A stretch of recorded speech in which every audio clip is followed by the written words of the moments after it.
Yang penting tukang jaga tu. Kena cantik. Semalam dia datang, itik habis. Hari ni itik tu. Jom. Ni dia. Ni itik daging Ni daging. Ni 9 salai ni. Masak lomak ni, rabi sedap ni. Tengok rare tak rare dia punya cerek ni. Cerek romantik tu cerek tu. Air apa dalam tu? Air kopi. Masak air kopi best tu. Itulah. Ini kalau buat masak lomak si api tu. Nampak? Jumpa akak ni. Kodai salai ni, kalau dah beli salai tu, makan kat sini. Macam-macam lauk ada. Sak lomak ada, apa ada, semua ada. Datang sini banyak lauknya, boleh direct. Ni deh. Ni itik.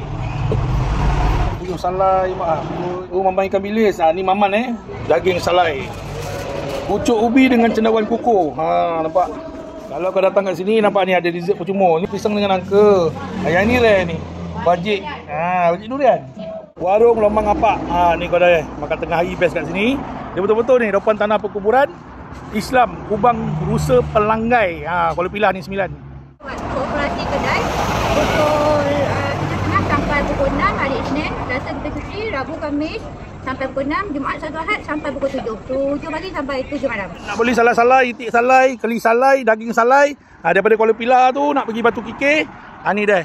Warung Lomang Apak. Boleh datang sini. Kodai salai. Selera tengok itik ni.